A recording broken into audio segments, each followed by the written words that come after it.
Alors, vous n'êtes pas sans savoir qu'en France, chaque année, malheureusement, se déclarent plusieurs incendies domestiques. On est sur 300 000 incendies domestiques en France, provoquant malheureusement donc, plusieurs victimes et de nombreux décès.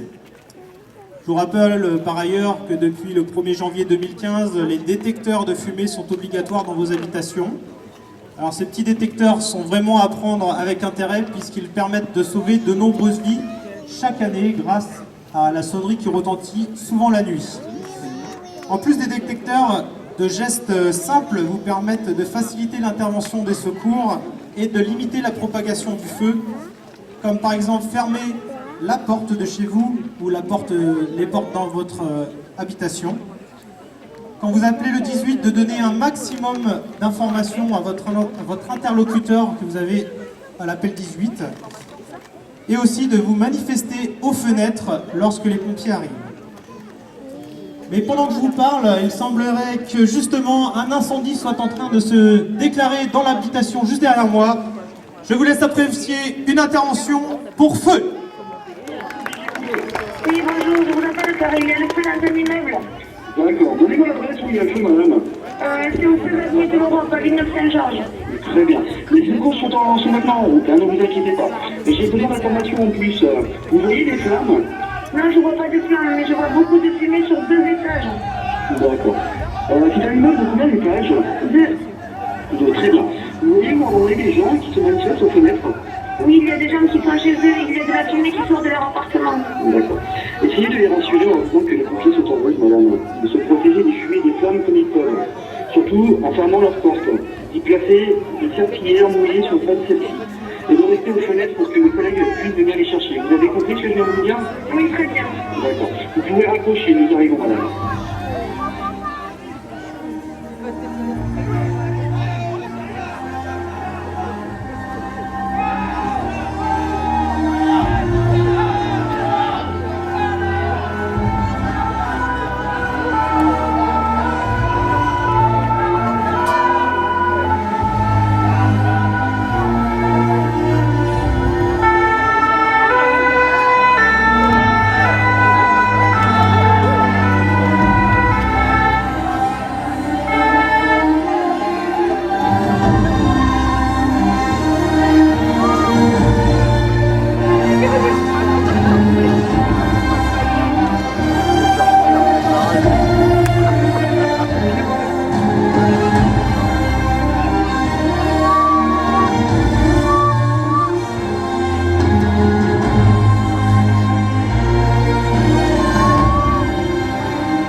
secours évacuation C de Villeneuve-Parlé.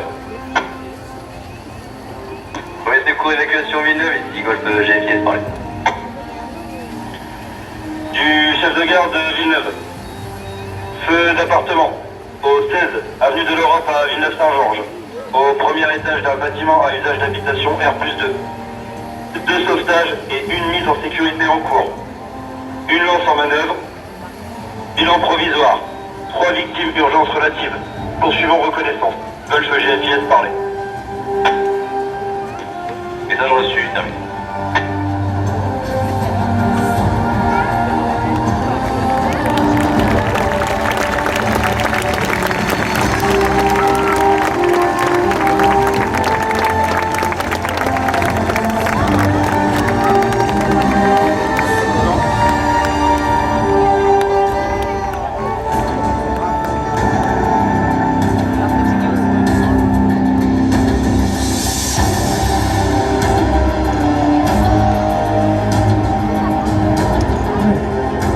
Applaudir.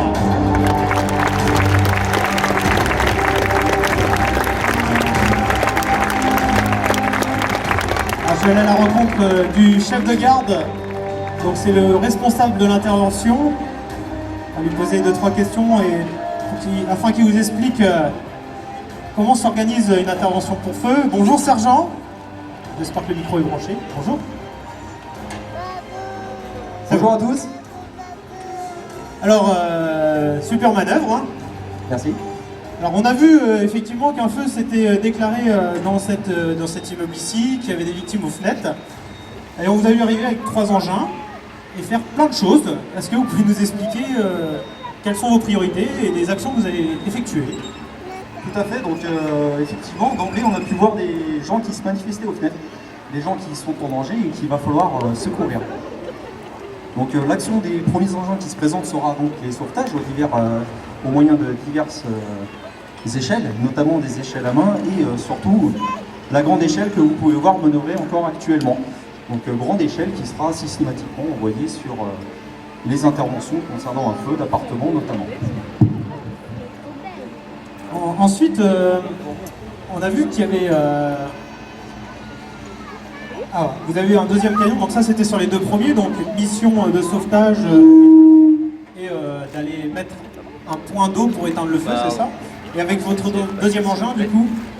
Donc le deuxième engin également, vous avez pu constater, on est rentré directement dans le bâtiment pour 2 raisons. La première, c'est qu'il va falloir vérifier l'ensemble des locaux, notamment cage d'escalier, etc., pour rechercher d'éventuelles victimes qu'il faudrait prendre en charge. Et la deuxième, avec une lance, on va directement attaquer l'incendie, lutter contre le feu pour éviter qu'il ne se propage et qui crée également des victimes supplémentaires qui pourraient entraver notre intervention. Donc 3 engins pour sauver, reconnaître et éteindre le feu, c'est ça? Tout à fait. Ensuite, on a vu un attroupement, c'est la vie, hein, il y a des gens qui sont en bas. Alors, on a vu des gens qui vous ont appelé, qui vous ont plus ou moins guidé. Est-ce que ces gens qui peuvent être peut-être vous un jour confrontés à ça, vous avez un message à leur passer par rapport à des actions qu'ils pourraient faire ou des choses qu'ils ne doivent pas faire justement pour vous aider? Alors effectivement, le premier réflexe, si vous êtes confronté à une situation comme celle-ci, c'est d'appeler les secours. Donc les pompiers, le 18, avec des renseignements précis et clairs, notamment l'adresse. Après, la nature du problème, là on parle notamment d'un feu d'appartement, et l'étage, les renseignements qui pourraient vous être demandés par le pompier au téléphone. Ensuite, également, ce qu'on peut éventuellement faire, c'est dégager l'accès pour les secours. Parce qu'effectivement, le stationnement gênant, donc ça c'est aussi une affaire de tous et au quotidien, le stationnement gênant entraîne beaucoup de retard au niveau des secours, avec des conséquences qui peuvent parfois être plus ou moins fâcheuses. Notamment une échelle comme celle-ci, c'est un engin qui est assez volumineux. S'il ne peut pas circuler et accéder au niveau du bâtiment, on va avoir du mal à effectuer les sauvetages. Effectivement, respecter le stationnement. Si l'échelle ne peut pas arriver, ne peut pas se placer au bon endroit, les gens ne pourront pas être secourus avec ce moyen-là et ce sera beaucoup plus long de la faire intervenir ou de prendre un autre moyen. Voilà, c'est pas mal, je vous remercie. Merci à vous. Ça vous a plu, vous avez bien compris comment ça fonctionnait. Alors, bon retour dans votre caserne. Merci. merci encore pour votre participation et cette très belle manœuvre. Et à bientôt. Merci à vous, je vous souhaite une bonne après-midi et profitez du spectacle.